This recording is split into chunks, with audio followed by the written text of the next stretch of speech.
Bom dia a todos. Agradeço a presença de todos hoje.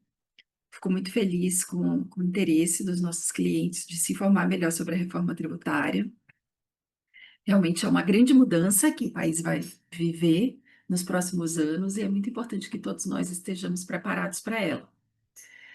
Nós convidamos vocês aqui hoje para falar um pouco, sim, da reforma tributária, explicar as principais mudanças pelas quais o sistema tributário vai passar. E também apresentar para vocês a proposta de prestação de serviços que o PNST Advogados desenvolveu junto com o Indirect Tax. Eu estou aqui hoje junto com o César de Jesus e o Márcio Lima para apresentar esse projeto que foi construído a várias mãos, né? Não quatro, mas seis, pelo menos. Eu, César, Márcio, toda a equipe do PNST e do Indirect Tax envolvidos também porque não é algo simples, nem óbvio, se preparar para essa reforma tributária, né? São necessários profissionais com vários tipos de expertise.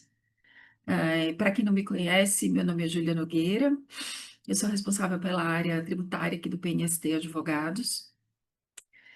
Trabalho na área tributária há mais de 25 anos, com consultoria, contencioso para pessoas físicas, jurídicas. E agora estou aqui, como todos nós, diante de um novo cenário que demanda muito estudo, que demanda muita preparação, pensei bastante no que seria efetivamente uma prestação de serviços que fosse ser útil na prática para os nossos clientes. Pensei que simplesmente dar uma consultoria jurídica, pareceres, análises meramente jurídicas para os clientes não seria algo que, de fato, ajudaria de forma abrangente as empresas a atravessarem essa transição e se prepararem para a reforma tributária.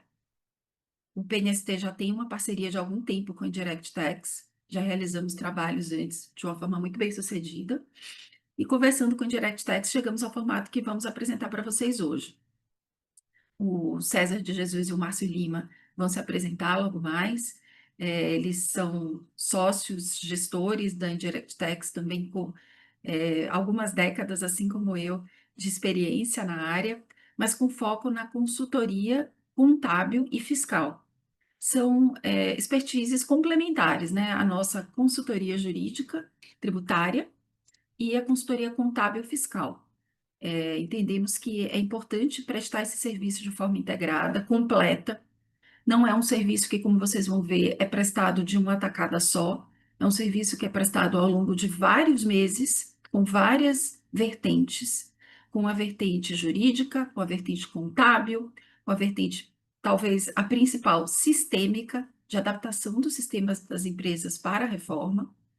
E isso precisa ser feito por vários profissionais e numa prestação de serviços com escopo bem abrangente, por um lado, e também feito sob medida para as empresas, né? A gente vai apresentar aqui para vocês o escopo abrangente, mas com a ressalva muito importante de que nem todas as empresas vão precisar desse escopo completo, mas sim escolher alguns tópicos do escopo, alguns são inevitáveis, né? O escopo inicial ali de diagnóstico, por exemplo, como vocês vão ver, é inevitável, mas outras etapas desse escopo precisam ser escolhidas a dedo pela necessidade de cada empresa. Então, vamos começar aqui falando um pouco da reforma. A ideia é não ser muito extensa essa apresentação. Pretendo fazer uma apresentação para vocês de cerca de 20 minutos sobre a reforma. Depois passo a palavra para o César e para o Márcio se apresentarem e falarem um pouco também por cerca de 20 a 25 minutos sobre o escopo dos serviços que a gente se propôs a prestar e por que que cada um desses serviços é importante, é necessário. E depois abrir para perguntas aqui no chat. O chat está aberto. Ao longo da nossa apresentação, vocês podem ir mandando perguntas que nós vamos responder no final, para não atrapalhar aqui o andamento da apresentação, mas podem ficar tranquilos que a gente vai ficar aqui o tempo necessário para responder todas as perguntas depois, tá bom?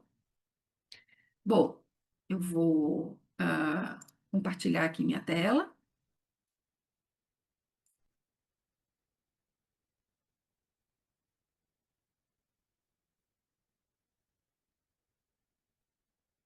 Vocês estão vendo a tela compartilhada? Sim, né?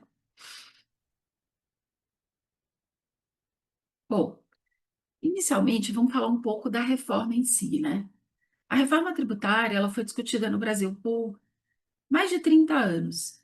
Muitos não acreditavam que fosse possível fazer uma reforma tributária no Brasil, e por incrível que pareça, alguns continuam não acreditando. Nós ainda nos deparamos com empresas e com pessoas que falam, mas vai ter essa reforma mesmo? Porque era tão impensável, era tão difícil se ter uma efetiva reforma tributária, que esse sentimento de incredulidade, ele permanece mesmo depois da aprovação da Emenda Constitucional 132 e da Lei Complementar 214, que de fato cria os novos tributos da reforma que substitui os antigos. Mas, depois de muitos anos de estudo, de preparação para essa reforma, ela foi aprovada. Uma outra percepção também que existe é que ela foi aprovada a toque de caixa, sem muita reflexão. Isso não é verdadeiro.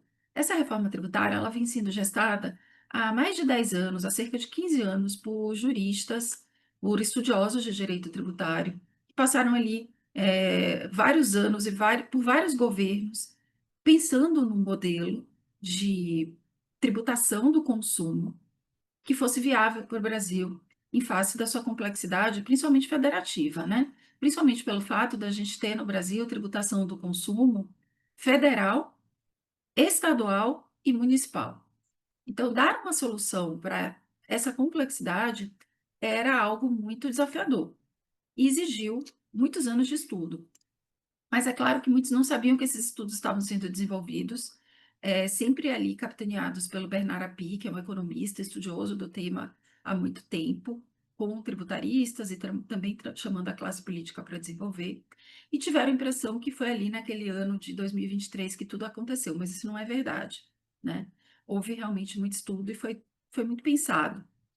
Agora, claro que no momento da elaboração da própria lei, Lei Complementar 214, aí entra a questão política, entra os debates políticos e é claro que a legislação ela não sai tão perfeita, tão impecável quanto a gente gostaria.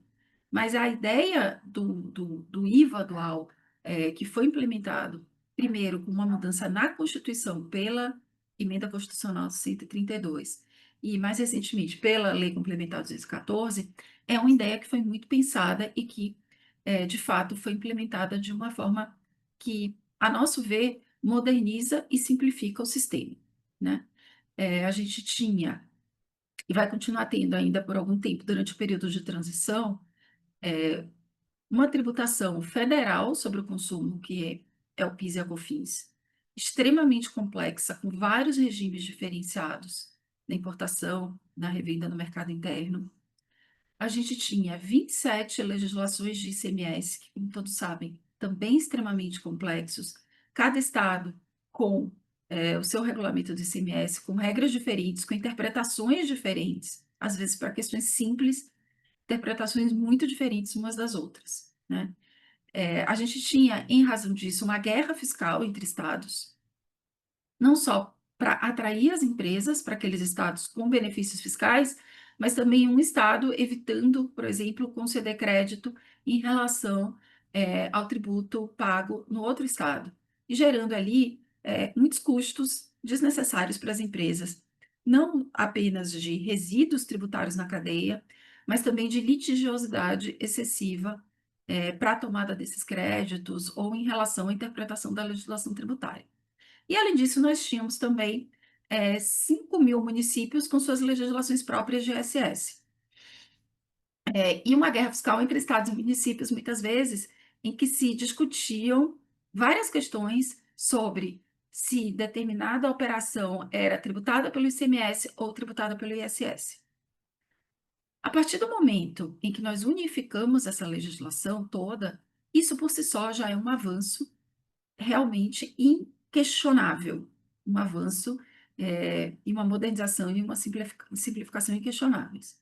A legislação nova faz isso, ela equipara a tributação de mercadorias e serviços, e ela traz para dentro também uma série de outras operações que não eram tributadas, porque nossa legislação ela focava em tributar bens ou serviços. Então, tudo que não era bem e serviço, muitas vezes ficava fora do alcance da legislação da tributação do consumo, como é o caso das locações, né? Então, locações, serviços financeiros, operações com imóveis, existe aí uma gama de operações que vão ser tributadas pelos novos serviços, cujo fato gerador são operações com bens e serviços, e não prestação de serviços e venda de mercadorias apenas, né? Então, a gente também tem uma abrangência muito maior da nova legislação.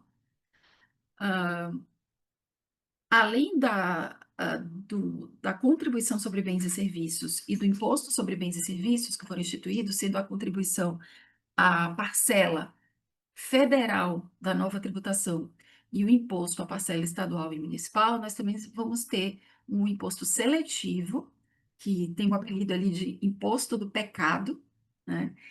Que, na verdade, ele vai incidir apenas sobre operações com bens e serviços que causem prejuízo à saúde ou ao meio ambiente. Então, é uma nova visão, não é mais como o IPI, que está sendo substituído e que a gente tributava com base no princípio da seletividade dos bens mais essenciais ou menos essenciais, e agora uma tributação focada mesmo em desincentivar é, essas operações com bens e serviços que causem prejuízo à saúde ou ao meio ambiente.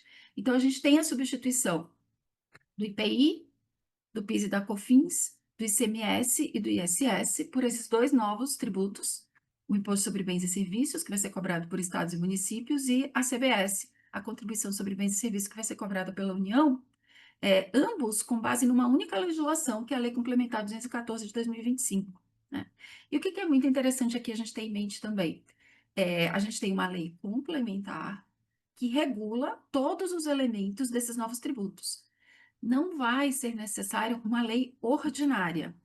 Normalmente, o ICMS, PIS/COFINS são instituídos por leis ordinárias, ou uma lei do Estado, uma lei da União.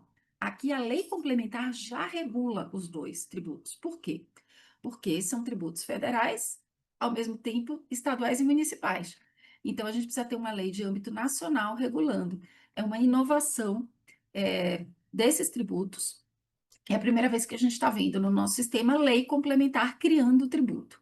Eu digo isso não apenas por uma questão ali formal, mas também porque tem algumas empresas que acham que ainda vai ser editada a lei ordinária para que a gente tenha os elementos essenciais do IBS e da CBS, e não é verdade. A gente já tem esses elementos essenciais na Lei Complementar 214, o que nos permite fazer todo um estudo, que é o que a gente vai apresentar para vocês hoje, sem precisar esperar a regulamentação. A regulamentação vai vir, mas é uma regulamentação que vai detalhar apenas obrigações acessórias, detalhes da aplicação prática desses impostos. Mas a gente já tem o que a gente chama da regra matriz de incidência deles. A gente já sabe exatamente como eles vão incidir, né?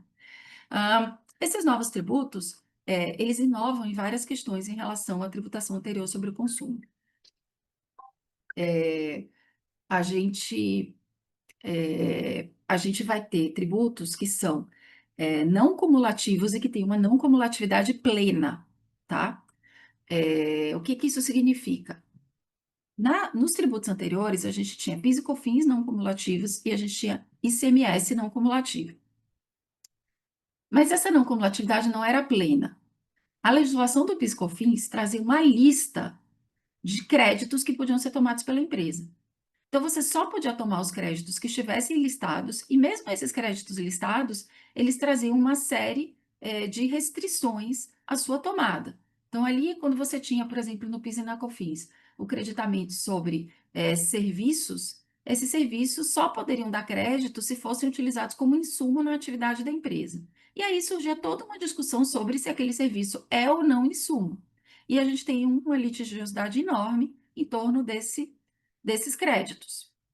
Mesma coisa para o ICMS. Existiam várias restrições à tomada de créditos e cada legislação tratava esse creditamento de uma forma diferente.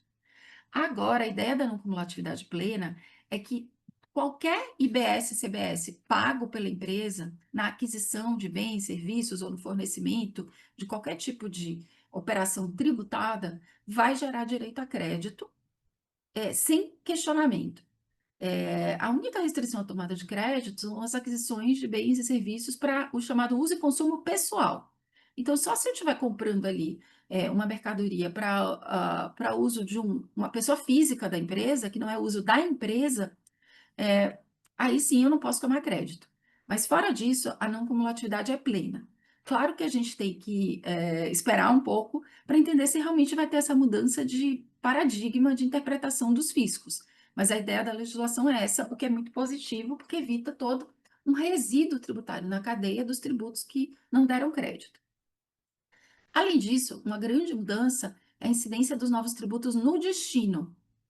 Isso significa que quando uma empresa estabelecida em São Paulo vender uma mercadoria para uma empresa estabelecida na Bahia, ela já vai recolher o IBS e a CBS para o estado da Bahia.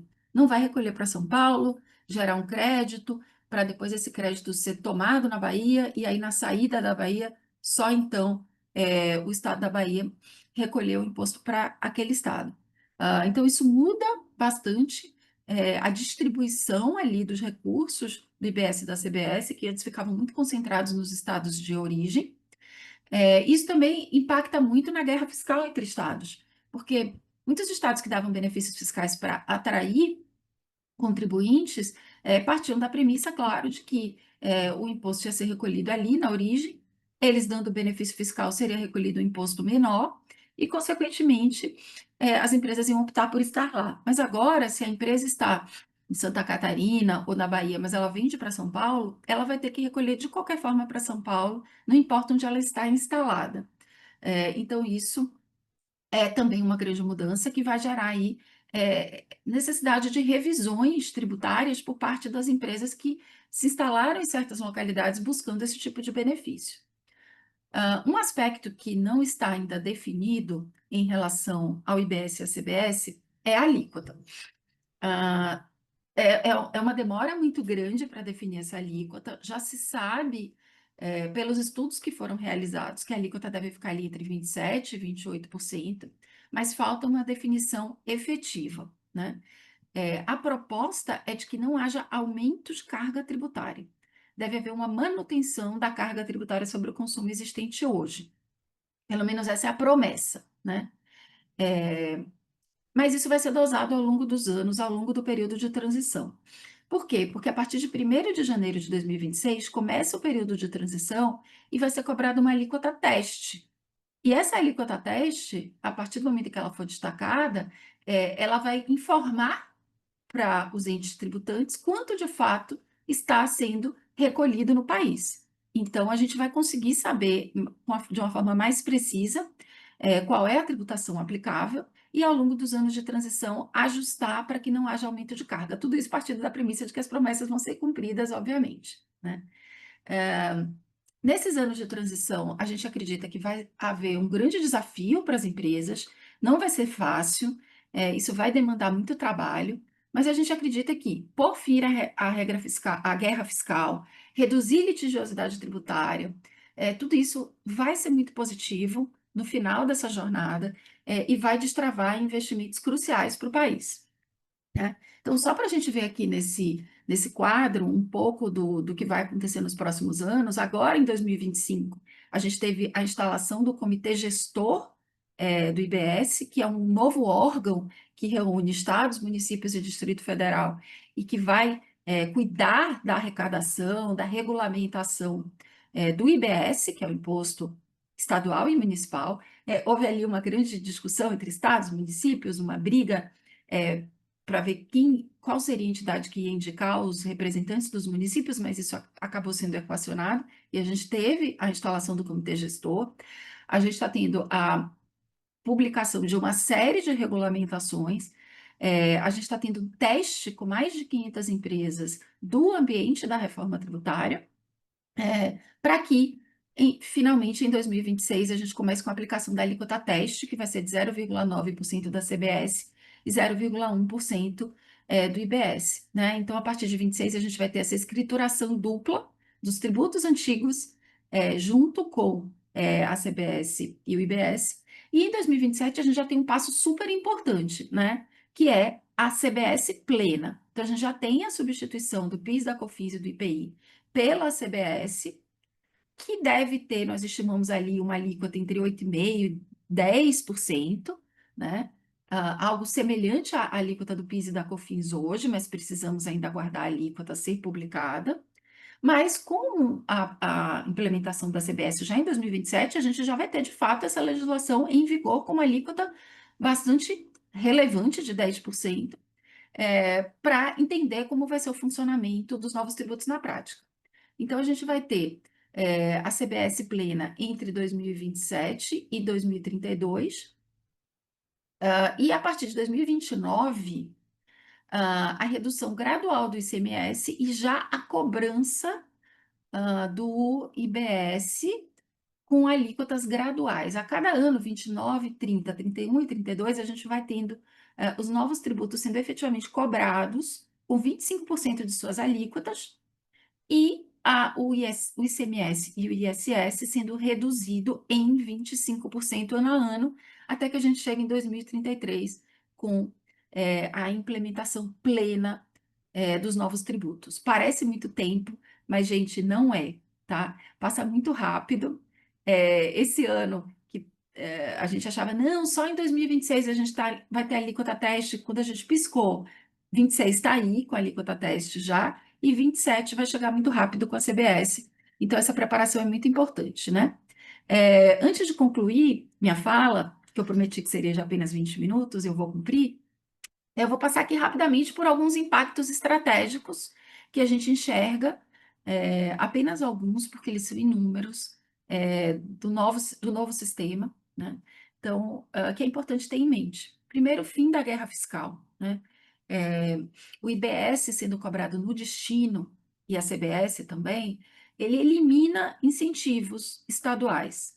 De fato, os incentivos estaduais vão acabar. A gente ainda vê uma movimentação de empresas buscando a instalação em estados incentivados, mas essa conta precisa ser feita com muita cautela, porque os benefícios estaduais vão efetivamente acabar, ser eliminados. Então, é muito importante ter essa atenção, porque lá na frente essa eliminação vai cobrar um custo, porque pode ser que não faça mais sentido estar instalado, às vezes, num estado distante dos seus consumidores finais.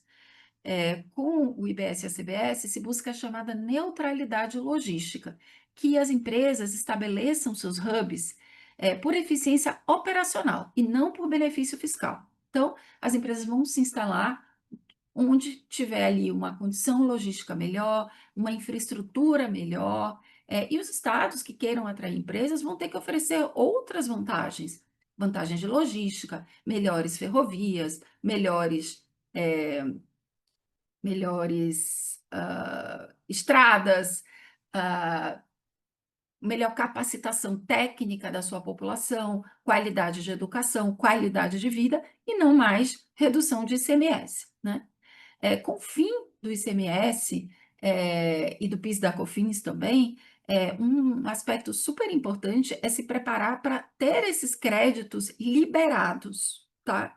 É muito importante olhar desde já para os créditos acumulados de ICMS, de PIS e COFINS, e já ter um plano para não chegar ao fim da fase de transição com esses créditos acumulados, né? A gente tem visto uma movimentação muito grande de empresas aqui em São Paulo, buscando regimes especiais, buscando ECREDAC, todas as medidas possíveis para não ter esses créditos acumulados, porque depois do período de transição, o que se promete é a restituição desses créditos em 20 anos.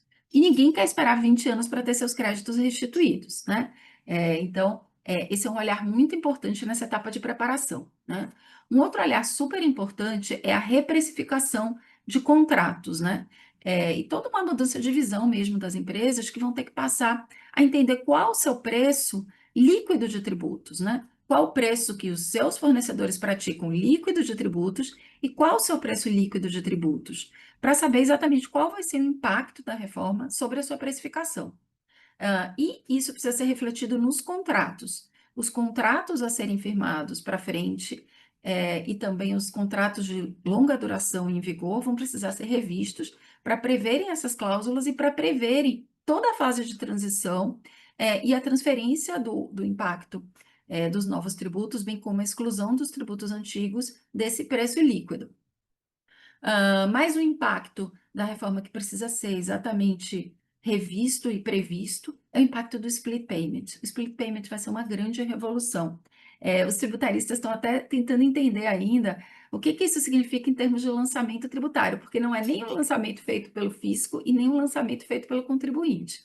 É uma modalidade de recolhimento dos tributos em que a próprio meio de pagamento vai repassar o tributo para o ente público. Então, quando eu pagar um fornecimento de um produto, se estiver em vigor o split payment, a parte que cabe ao Estado arrecadador, o IBS e a CBS, eles já vão ser repassados diretamente pelo meio de pagamento para os estados e para a União, sem primeiro transitar pelo caixa do fornecedor, né? Então, isso dá uma série de garantias ali para a empresa que está pagando por esse serviço, principalmente saber que, de fato, o imposto que ela pagou em relação àquela operação foi recolhido aos cofres públicos e vai dar um crédito sem nenhum tipo de questionamento. Mas para o fornecedor, ele perde aquele fluxo de caixa. E para muitas empresas, esse fluxo de caixa aqui ali ficava à sua disposição durante 30 a 40 dias, vai ser uma perda, a perda desse fluxo de caixa vai gerar um impacto, e esse impacto precisa ser analisado. E por fim, falar para vocês que talvez o principal aspecto da reforma seja o aspecto tecnológico, né? Se fala muito hoje sobre a Receita Federal, arrecadação 3.0. A Receita Federal brasileira já é extremamente informatizada, ela é exemplo para outros países do mundo, por mais que a gente custe acreditar que o Brasil seja exemplo para outros países do mundo, a tecnologia utilizada pela nossa Receita Federal é muito avançada. E ela está se tornando ainda mais avançada durante a reforma, né? O que se promete é que toda essa arrecadação vai acontecer de uma forma profundamente tecnológica, informatizada e com muito pouca participação humana. Mas para que isso aconteça, para que isso flua de uma forma que não gere litígios e que não gere contingências para o contribuinte, é muito importante estar preparado, ter os seus sistemas perfeitamente parametrizados para dar conta de todas as mudanças que vão vir e que vão mudar ano a ano. Não basta a gente parametrizar o sistema esse ano. Essa parametrização ela precisa estar programada para durar toda a fase de transição. Então, a gente exige mesmo, a gente entende que é muito importante estar com esses sistemas preparados. Em alguns casos em que a gente está atuando, inclusive, a gente tem passado na frente essa etapa de sistemas, o César e o Márcio vão falar sobre isso, na frente de outras etapas que a gente até tinha entendido que seriam preliminares, dada a sua relevância, tá? Então, respeitando aqui o tempo, que eu prometi respeitar, eu vou passar a palavra para o César e para o Márcio falarem um pouco da prestação de serviços que a gente pensou, que envolve, como eu falei para vocês, uma supervisão jurídica e o trabalho do time contábil parceiro, que é Indirect Tax, atuando a quatro mãos para prestar um serviço abrangente. César e Márcio, obrigada por estarem aqui hoje. Por favor, se apresentem e fiquem à vontade para falar do que a gente pensou em termos de prestação de serviços. Ok, Júlia, bom dia a todos que estão com a gente nessa manhã. Acho que fica muito mais fácil agora a nossa parte, né? Depois de uma abertura dessa, super técnica e séria, né? Tratando o assunto com a devida necessidade de atenção realmente de fato. O Márcio vai projetar a oportunidade da apresentação, onde a gente tem a intenção realmente de fato de trazer o que nós já estamos vivendo, né? Que nós já estamos implementando, que as empresas realmente de fato já colocaram na esteira. Todo esse escopo, né? Quatro mãos, você, enfim, participou bastante também da construção dele. Nós já estamos há um ano trabalhando com isso e ele é bem direcionado à prática, como você falou. Nós estamos trazendo nesse momento realmente soluções necessárias para a implementação na prática. E um pouquinho, né, é importante a gente um pouquinho antes de entrar nos tópicos, né, nas frentes que a gente desenvolveu, a gente colocar aqui quais são as necessidades que nós estamos identificando, né, lições aprendidas que a gente está trazendo realmente, de fato, da prática da implementação. Temos duas questões: encontrando empresas que realmente, de fato, já sabem o que precisam, né? Já tem toda uma estrutura interna, só que ela precisa de um consultivo, precisa de um olhar técnico realmente, de fato, ali, para orientar o time ao resultado da implementação e que tenhamos êxito aí no final. Então, abordamos com essa questão da consultoria estratégica personalizada, que é o quê? Analisar com detalhe o negócio, identificar os pontos abordados no escopo e orientar todo o time, toda a empresa, né? Todos os níveis aí envolvidos realmente de fato nessa implementação, desenvolvimento de um plano de ação estratégico sob medida, né, para a empresa, como você comentou. E nós falamos bastante, né, até nas empresas aí que a gente já está implementando. Não adianta eu tratar a reforma tributária como um modelo único, um atendimento padrão, se realmente, de fato, o que vai condicionar realmente, de fato, que as ações tenham êxito é a questão da particularidade. Entrar no negócio, analisar a operação, analisar a questão dos benefícios, realmente, de fato, olhar a empresa caso a caso. Então, temos a questão da consultoria aqui, né? E um segundo momento, que é mais de 95% das empresas, que nós estamos encontrando. Hoje, realmente, a gente, né, já estivemos do outro lado da mesa. Sabemos como gestor é, é demandado no dia a dia, né? Todas as decisões da empresa, querendo ou não, passam ali por toda a parte administrativa, né? Seja fiscal, contábil, financeiro, o jurídico muito envolvido. E as empresas não têm essa mão de obra extra, né, para atender essa demanda realmente de fato, porque hoje nós estamos falando em dois regimes.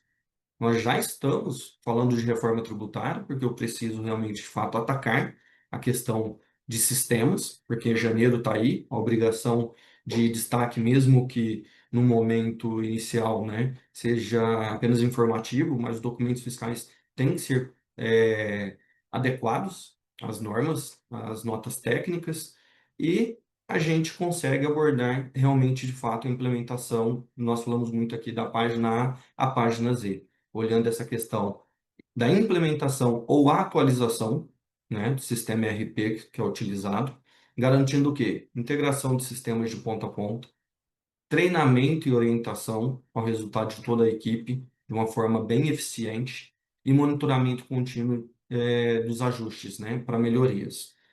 O que nós estamos encontrando aqui nesse segundo ponto, e nós já, né, tivemos várias situações aí no primeiro semestre que as empresas estavam entendendo que a consultoria de sistemas realmente, de fato, entregaria para ele adequação para a reforma tributária, para adequação também dos documentos fiscais, não só dos parâmetros ali, né?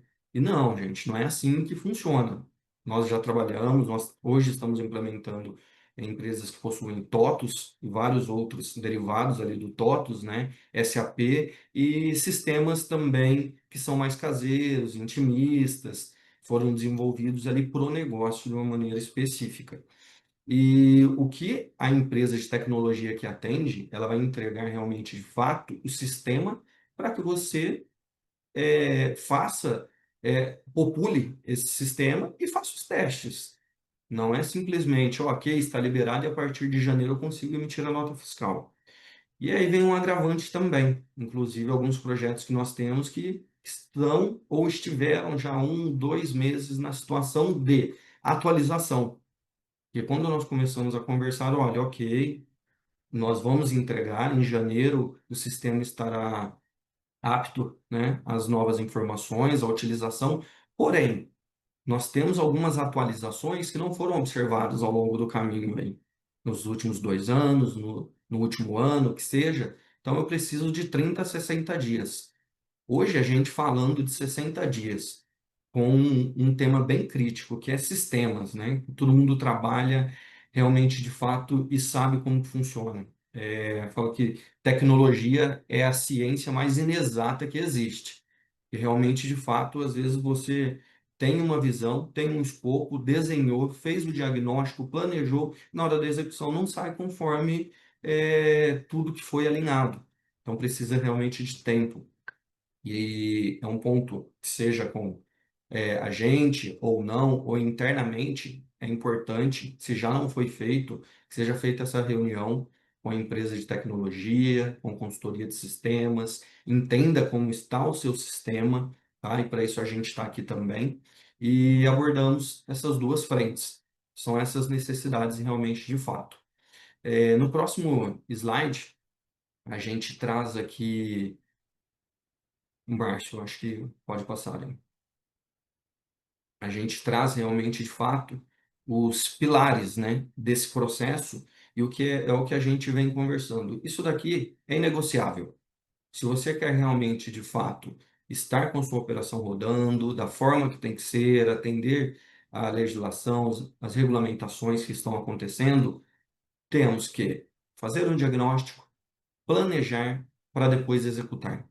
A gente não consegue realmente, de fato, temos algumas empresas que, inclusive, nós já estamos entrando, né, com o processo já na esteira acontecendo, e nós pedimos um pouco de tempo. Por quê? A gente precisa entender qual é o cenário da empresa. Sabemos que, quando está sendo tratado internamente por pessoas que principalmente estão na empresa há muito tempo, alguns pontos ali são observados como comuns e, na verdade, às vezes não, né? São naturais e não, são antinaturais ao que a gente realmente, de fato, vai colocar em produção. Então, fazer o diagnóstico, planejar em conjunto, depois no próximo slide o Márcio vai discorrer um pouco sobre a questão aí dos pontos que a gente abordou e que hoje a gente já está implementando, para depois realmente, de fato, executar. Então, não adianta realmente, de fato, pular etapas. É um assunto que vem, sim, né? Nós temos total confiança e desejo que simplifique, sim. Porém, é o que nós falamos, né? Como toda mudança, ela é crítica, precisa de atenção, precisa de investimento, precisa de sistemas, principalmente hoje, né? Empresa que realmente, de fato, não olhar isso, seja o qual for a frente que ela esteja atacando no momento, o processo pode ser um pouco mais moroso, né?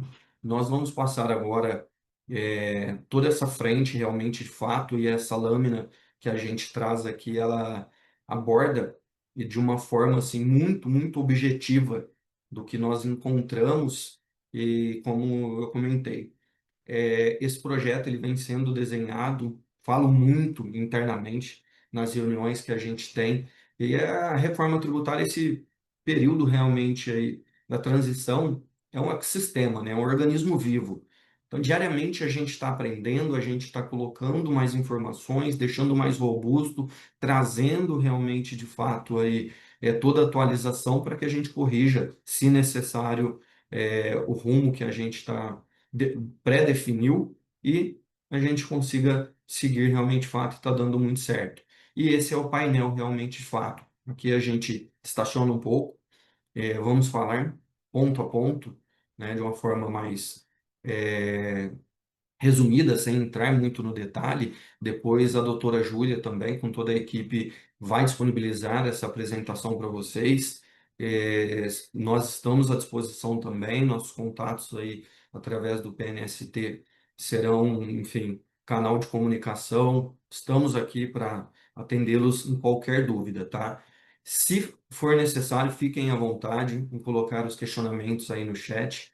Temos aqui um gerente da consultoria nos acompanhando também, ele vai tabulando aqui, nós vamos filtrando, vamos tentar atendê-los, e se não for possível atender durante esse período, a gente tem um compromisso aí, junto com a doutora Júlia, de responder ponto a ponto, e se necessário até puxar uma reunião com um assunto específico. Então, o Márcio vai abordar agora, falando só sobre a questão do escopo que vocês terão aqui, né? Que são, nós dividimos toda essa etapa de 12 meses que a doutora Júlia abordou inicialmente em duas frentes. né, com 9 frentes. Quais são essas frentes? Essas frentes são realmente, de fato, o que nós estamos olhando. Por que 2 blocos? Um é imediato, que já está acontecendo. Empresa precisa realmente, de fato, já ter em andamento essas ações. E o segundo bloco, em continuidade, e dado também a toda a questão realmente, de fato, que vai acontecer nos próximos meses. Então, o Márcio vai falar um pouquinho aí para a gente. Fica à vontade, Márcio, a gente vai conversando, a doutora Júlia também. Agora é hora da gente fazer um bate-papo e deixar, enfim, bem transparente tudo isso que a gente desenhou. Bom, pessoal, bom dia a todos. Meu nome é Márcio Lima, né? Eu sou sócio da Indirect Tax. Eu atuo na área tributária há mais de 30 anos, né? Como a Júlia disse, a gente tem bastante experiência nesse assunto, né, Júlia? Só um pouquinho. Mas, assim, a reforma, ela vem trazer para nós algumas mudanças, significativas. Porque essa reforma tributária, ela não é simplesmente uma alteração, né, legislativa, ela não é uma mudança de base de cálculo, não é uma alíquota, né, nada disso. Ela é toda uma mudança de um sistema tributário, né? E todo esse sistema tributário, essa mudança, ela vai refletir no dia a dia das empresas, em como as empresas operam, na forma dela apurar o tributo, na forma dela recolher o tributo, né? Na forma dela comercializar, dela negociar com seus fornecedores, né? Então, assim, eu falo que essa reforma ela tem 3 pilares importantes que a gente tem que avaliar, né? Primeiro é tecnologia. Ninguém vai conseguir fazer essa reforma sem tecnologia, certo? O segundo ponto é informação assertiva. A gente vive hoje um mercado que a gente recebe informação sobre a reforma de todos os aspectos, né? Tem aqueles que chegam é, plantando o terror, né? De que tudo vai mudar e de que as empresas precisam fazer para ontem e de que não tem como, né? Vendendo o terror para poder comercializar algo, né? E um outro ponto extremamente relevante que todas as empresas devem se ater também são pessoas, né? A gente tem sim uma necessidade urgente de treinar todas as pessoas, né, da empresa, de fazer com que elas tenham o conhecimento sobre a reforma. E pensando nisso, a gente sempre, né, quando a gente vem discutindo a reforma, igual o César mencionou, há mais de um ano que a gente vem falando sobre a reforma tributária, a gente sempre pensou de fazer algo, né, de que possa, de fato, é, espelhar aquilo que a empresa necessita. E pensando nisso, a gente entende que quando a gente aborda esses nove pontos que nós alencamos aqui, a gente consiga de fato oferecer, né, a empresa consegue de fato ter uma visão de todos os impactos e os setores que serão impactados pela reforma.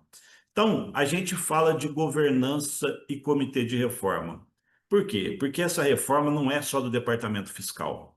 Até então, quando se fala de tributos, de leis tributárias, né, a gente remetia ali ao departamento fiscal tributário, né, que deveria analisar essas operações.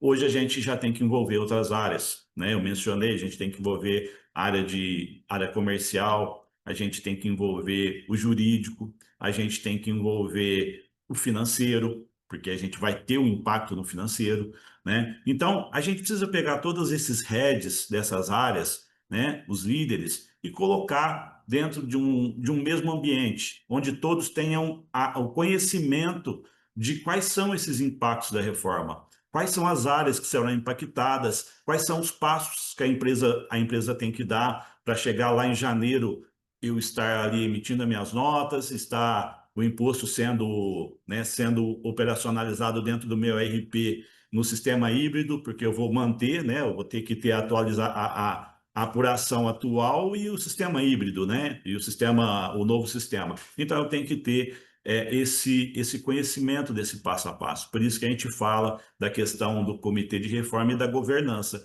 A governança ela faz com que todos estejam cientes dos impactos e dos passos a serem dados. Aqui a gente traz o diagnóstico e o RP.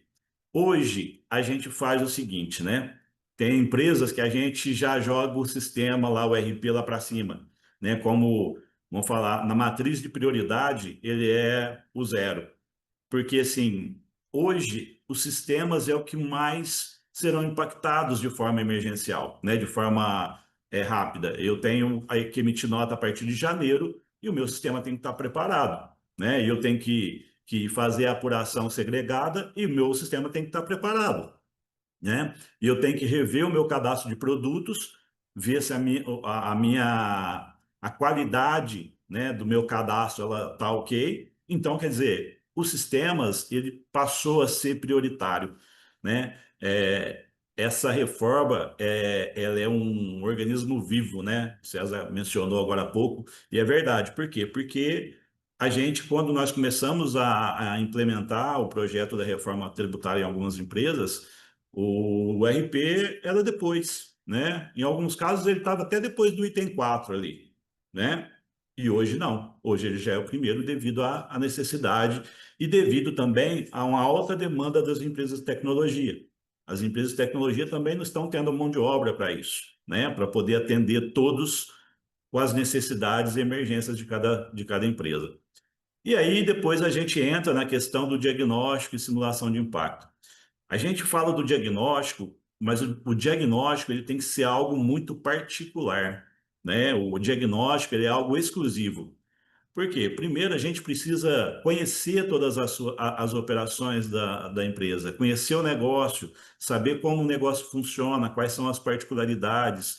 Ah, eu tenho benefício fiscal. Não, eu não tenho. Eu estou em São Paulo, eu tenho industrialização, eu tenho industrialização de terceiros, enfim, conhecer todas as suas operações, para depois a gente, de fato, fazer uma análise, né, uma simulação de impacto real do seu negócio. A gente tem visto muitas ferramentas, né, de cálculo, né, calculadoras tributárias. E aí a gente para olhar, mas alguma dessas calculadoras, elas não identificam a particularidade de cada negócio, né? Então a gente pede sempre para as empresas até tomarem muito cuidado com essas calculadoras, porque às vezes elas podem trazer ali uma informação que ela não é a real, né? Então, a gente traz esse diagnóstico como algo bem exclusivo, feito direcionadamente para o seu negócio, né? E aí depois, né, a gente com um pouco mais de tempo, a gente começa a entrar em algumas outras questões, né? Por exemplo, as compras. Então a gente entende que deve ser feito ali, né, uma análise dos seus clientes, dos seus fornecedores, conhecer o perfil dos seus fornecedores.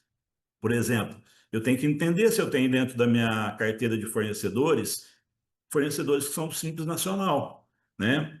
Porque o Simples Nacional, ele não vai acabar, ele não vai deixar de existir, né? Mas a empresa do Simples, ela pode optar se ela vai permanecer como Simples, né, puramente, e não transferir crédito, né, para os seus clientes, ou se ela vai optar por entrar no sistema híbrido, né, recolher o IBS-CBS e transferir crédito. Então, a gente tem que fazer uma análise do meu fornecedor, né? Ver qual que é o perfil do fornecedor que eu quero, né? Olhar as cláusulas, se eu tenho contratos, né, com meus fornecedores, olhar as cláusulas tributárias, né, de repasse tributário, enfim, eu tenho que fazer ali todo um redesenho da minha operação, né, com foco exclusivamente nos fornecedores. O segundo ponto, quando a gente fala de vendas, é semelhante. Por quê? Eu tenho que fazer aqui, primeiramente, olhando os aspectos de precificação, né? Eu estou deixando de ter um tributo que é calculado por dentro para ter um tributo calculado por fora.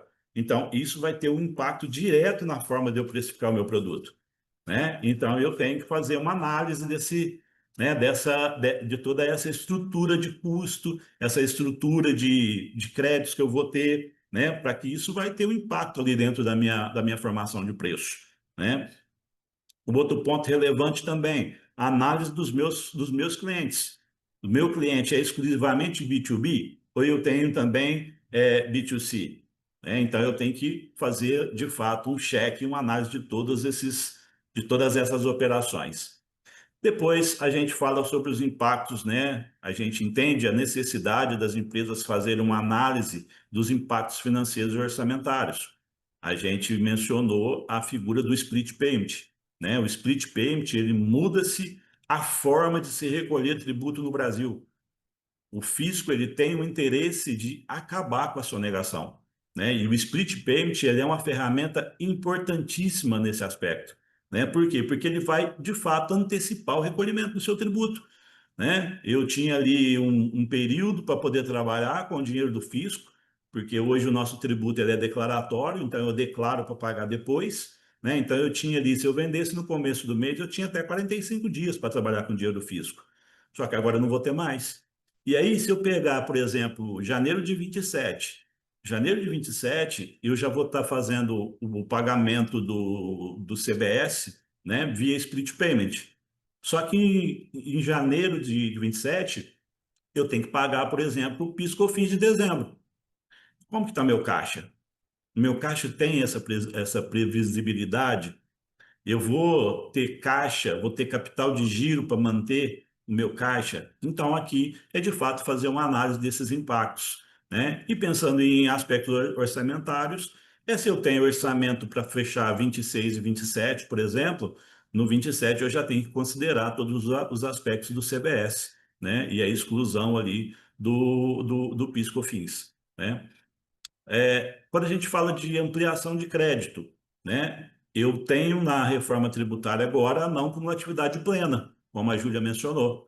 Então, o que eu tenho que fazer? Eu tenho que mapear todos os meus processos para que eu possa compreender da onde estarão vindo os meus créditos, para que eu não tenha o risco de deixar fora algum crédito que eu não tenha tomado, né? Que eu deixe de tomar. Então, a gente entende que é relevante de se fazer esse mapeamento do processo e compreender, analisando a sua estrutura, a sua operação, de onde esses créditos estarão vindo. Porque eles não vão vir mais só de matéria-prima, de produto intermediário, de embalagem, né? De alguns serviços, né? De comunicações, alguma coisa nesse sentido.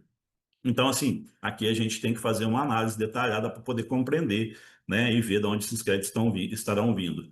E a gestão de créditos tributários. A gente está falando de reforma tributária, é o cenário futuro, mas eu não posso esquecer do presente, né? E quando eu falo de créditos tributários, aqui de gestão de créditos tributários, a Júlia mencionou o aspecto do ICMS, né? Que se eu não fizer a monetização até, né, até 2033, por exemplo, eu vou ter que esses créditos vão ser devolvidos em 20 anos e sem correção. Então é interessante que eu faça aqui um mapeamento de todos os meus créditos, sejam eles de ICMS, de PIS, COFINS, porque o PIS, COFINS, o que eu levantar, eu vou poder depois compensar e abater ali com a CBS. Então, opa, eu já tenho aqui um reflexo importante dentro do meu caixa, né? Então é interessante que se faça um mapeamento de todos esses créditos, né? Que a gente tenha uma visibilidade desses créditos todos. Benefícios e incentivos fiscais.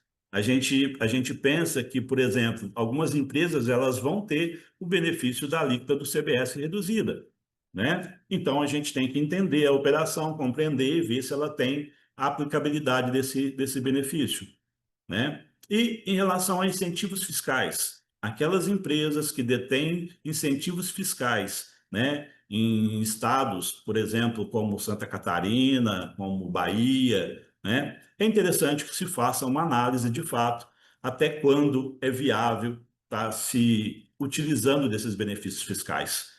A gente entende e a gente vê isso na prática. Nós temos clientes que têm operação em Serra, por exemplo, né, em Santa Catarina, e que ele já está fazendo uma análise, por quê? Ele vai ter que trazer a operação dele de volta, porque sem benefício fiscal não é interessante ele continuar lá, né? Ele vai ter que trazer de volta para São Paulo.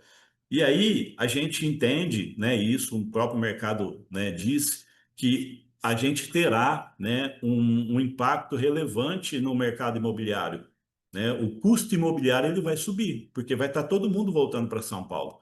Então, tem que se fazer uma análise do momento ideal, né, de encerrar a operação, de começar a migrar essa operação para São Paulo, enfim. Então, aqui é fazer de fato uma análise em relação aos benefícios fiscais E aí envolve também o aspecto, né, da logística e da cadeia de valor. Eu tenho que entender onde eu estou, onde estão meus clientes, onde estão meus fornecedores e ver qual o impacto que essa mudança de estrutura logística empresarial vai trazer dentro da minha operação. Então, assim, pessoal, esses são alguns pontos, né, que a gente entende que são pontos relevantes e que devam ser analisados, né, seguindo essas premissas e essa perspectiva da nova reforma tributária. A gente tem uma ideia, né, vamos falar, de um método que a gente que a gente segue, né? Isso aqui é o que a gente segue no escritório, tá? Então, a gente fala que são reuniões mensais entre os membros do comitê para se discutir status e risco, né? Um dashboard para ter os impactos tributários de fato, as análises de créditos, qual a economia que está sendo gerada, né, com aspectos da reforma, relatórios mensais de riscos, né, oportunidades que se identificam dentro do processo, e também essas reuniões elas servem para poder fazer os ajustes, né, necessários no escopo de trabalho, atendendo ali vamos falar, ele tem que ser flexível, né? A estrutura ela tem que ser flexível para que eu possa fazer aquilo que de fato eu necessito com maior urgência, né? Então, esses são alguns pontos. A gente tem uma ideia de um cronograma, né, que a gente traz, que a gente fala que esse trabalho, ele é um trabalho que ele não é um trabalho para ser entregue em 3 meses, né? A gente vê muitas empresas oferecendo trabalhos para ser entregue em 3 meses, né? Isso aqui foi até a gente no início, nós imaginávamos, né, um trabalho semelhante a esse. Mas aí, até em conversas com clientes, entendendo a necessidade do cliente, nós achamos por melhor ampliar o prazo desse projeto, né? Então, a gente entende que o trabalho desenvolvido ao longo aí de 12 meses, ele traz maior segurança, né, para o cliente, ele traz uma perspectiva melhor, porque a gente começa a entender um pouco mais a sistemática de funcionamento do negócio, né? E a gente consegue, de fato, fazer as alterações necessárias que venham a surgir com base nas as novas atualizações da reforma, né, ou a aprovação dos PLs e observando o impacto em cada tipo de negócio de forma bem particular. Então, era isso que a gente tinha para falar, Júlia. Se você tiver alguma dúvida, alguma coisa que o pessoal tiver dúvida, pode passar para a gente, aí a gente tenta responder. Eu acho que sua apresentação foi bem abrangente, Márcio. Agradeço muito. A explicação do César também. Queria dizer que a gente tem essa apresentação para disponibilizar para todos aqueles que tiverem interesse, podem nos pedir por e-mail que a gente envia. E essa apresentação também, depois, ela é detalhada, explicando cada um dos escopos apresentados, né? Aqui a gente procurou resumir, né? Mas nesse detalhamento é muito importante até para as empresas identificarem o que que elas precisam no contexto dessa prestação de serviços e o que não faz sentido para elas, né? A gente tem muitos clientes, por exemplo, que já são estabelecidos em São Paulo, que não usufruem de benefícios fiscais, então parte do escopo não se aplica a eles. Então, a ideia é a gente ajustar esse escopo realmente para a necessidade de cada um. E são muitas as implicações da reforma, né? A gente também tem vários clientes, por exemplo, que fizeram opção pelo lucro presumido. Mesmo sendo grandes empresas, participantes de grupos multinacionais, fizeram opção pelo lucro presumido, por conta do benefício de PIS e COFINS, que era mais vantajoso para as empresas no lucro presumido, de 3,65. E é importante lembrar que esse benefício vai acabar. Todas as empresas vão ter o mesmo tratamento em relação à CBS, que vai substituir o PIS e a COFINS a partir de 2027 já. Então, outras revisões também são importantes no contexto da reforma. Revisão do modelo de tributação real ou presumido, né? A gente tem outras mudanças também no cenário tributário sendo previstas, como a tributação dos dividendos, que deve ser aprovada, que pelo menos no momento político, espera-se que seja aprovada aí já para entrar em vigor em 2026. Então, todo esse conjunto de mudanças precisa ser avaliado para que as oportunidades que existem também nesse contexto sejam aproveitadas e possam também amortecer eventuais impactos onerosos da reforma, né? Então, é muito importante se preparar para os próximos anos e a gente está aqui para isso, à disposição de todos os nossos clientes, para prestar um serviço feito sob medida. Claro que a gente está propondo aqui um serviço abrangente, porque a gente entende que é importante propor um serviço abrangente, mas se algum cliente precisar de uma análise mais pontual, a gente também está super à disposição, tá bom? Estou vendo que entrou uma pergunta aqui da Ana Patrícia para o Márcio. Ela pergunta, Márcio, tira uma dúvida, por favor, referente à análise de fornecedor, caso do Simples. Existirá um documento oficial da opção dele de recolher ou não o CBS? Ô, Márcio, eu Olá. vou fazer a introdução aqui, tá? Acho que a gente consegue complementar nessa resposta aí, né? A gente vem falando muito essa Aham. questão das regulamentações que vem acontecendo, principalmente das questões aí da prática mesmo, né? Pedi só para o Hoje, Márcio tirar o compartilhamento de tela para as pessoas poderem ver a gente melhor. Tá? maravilha. O que que acontece, né? Hoje, até voltando aí no que a Júlia comentou e buscando, né, esse link. Geralmente, nessa época do ano, o escritório ele é muito demandado com a questão de análise de viabilidade do regime tributário. Eu estou no lucro real, eu tenho algumas empresas no Simples, eu quero ir para o real, como que, enfim, o que os números, né, dizem sobre isso. E nós temos esse trabalho. E esse ano nós tivemos essa demanda já contemplando a questão da reforma tributária também, analisando esses pontos, porque nós sabemos que no início do ano é onde é feita a adesão, né? Quando a gente fala do Simples Nacional, ele vai ser acrescentado mais um período de pedido de enquadramento. Então, ele vai ser feito em abril e setembro de cada ano. Tá? E quando a gente fala da apuração, o que se diz pagamento por dentro e por fora do PGDAS, né? Que é o formato ali do pagamento. Existirá uma forma de consulta, sim, tá? Assim como é referente ao optante pelo Simples Nacional. E no decorrer, eu acho que dos próximos meses, vai se moldando a questão do formato de validação dessa informação. Muitas pessoas fazem, por exemplo, da questão da opção do Simples a consulta, mas haverá, sim, realmente fato como consultar e saber se ele é optante pelo sistema híbrido aí ou não, tá bem? Ô, Márcio, fica à vontade se tiver algum complemento, tá? Não, mas é isso mesmo, né? Ainda não tem nenhum documento, né? O que vai ter é, de fato, a forma ali de consulta, né? Do CNPJ, do cliente, né? Do fornecedor, para ver se ele é optante do sistema híbrido ou não, né? Se ele recolhe o CBS, o IBS ou não. Ô, Ana Patrícia, e fique à vontade, tá? Através do PNST, da doutora Júlia também, se quiser aprofundar nesse tema, às vezes tem alguma questão, tá? Paralela à sua pergunta, fique à vontade aí, nós continuamos à disposição.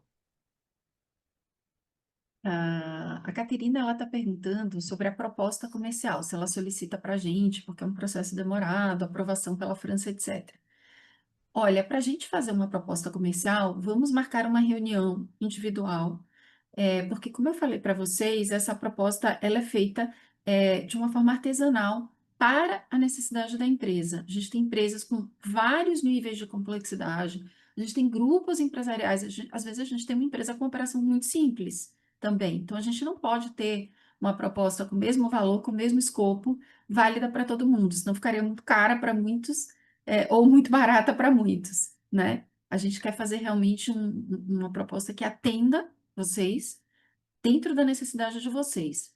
Então, me passa um e-mail que a gente agenda uma reunião mais objetiva, até porque vocês já assistiram essa, né? Normalmente nas reuniões individuais a gente faz toda essa apresentação, mas você fala, olha, a gente já participou da apresentação, vamos fazer uma reunião objetiva só para a gente montar o escopo e aí a gente envia uma proposta para vocês rapidinho depois, tá bom?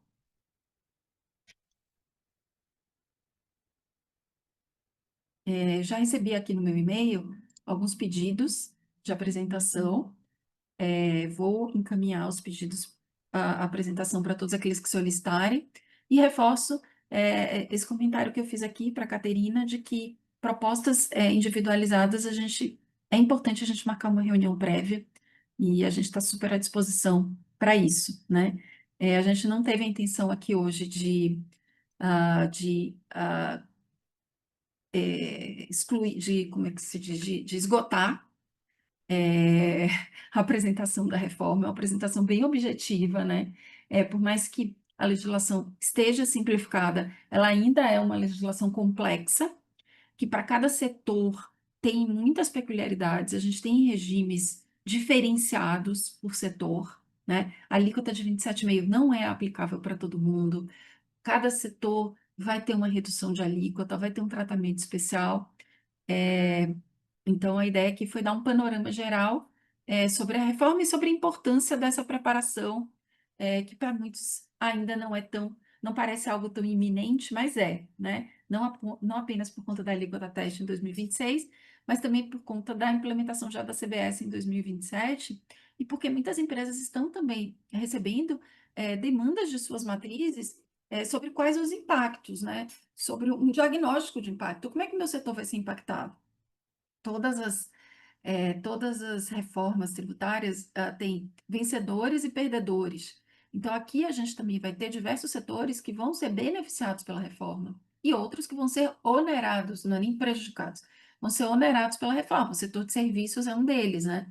A gente tem no Brasil, até hoje, uma tributação de serviços menos onerosa quando comparado à tributação de mercadorias, e isso tende a ser, de alguma forma, reduzida essa diferença. Então, o setor de serviços vai ser onerado, por um lado, porém, também a tributação de serviços, embora seja mais onerosa, ela vai passar a ser não cumulativa, que não era antes, né? Então, vai passar a dar créditos. É importante que cada setor entenda bem seus impactos, para sair desses achismos que a gente tem visto por aí, para sair também de um catastrofismo que alguns têm trazido, como o César mencionou, e para poder apresentar um plano para as matrizes, um plano para os acionistas sobre o que vai acontecer nos próximos anos. Contem com a gente para isso. Entre em contato para pedir apresentação, para marcar uma reunião para a gente elaborar uma proposta. E aí sim a gente vai poder entrar no detalhe do seu negócio e trabalhar junto. Queria agradecer a presença de todos. Acho que a gente não tem mais perguntas no chat, só solicitação mesmo de apresentação. Vou enviar aqui para a Caterina. Peço que os demais me deem um toque por e-mail, que fica mais fácil a gente não esquecer de ninguém. E agradeço ao César e ao Márcio por estarem conosco nesse projeto, que a gente considera de suma importância para os nossos clientes. A gente entende que quem se preparar, quem atravessar esse período com base técnica, vai chegar ao final ali da transição muito bem e pronto, tanto para os desafios quanto para os benefícios que esse novo modelo de tributação vai trazer para o país e para os negócios. Muito obrigada a todos. Muito E obrigado, bom Júlia, dia. pela oportunidade. Um abraço a todos. Bom dia. Obrigado, pessoal. Precisando de alguma coisa, nós estamos à disposição aqui. Tchau, tchau.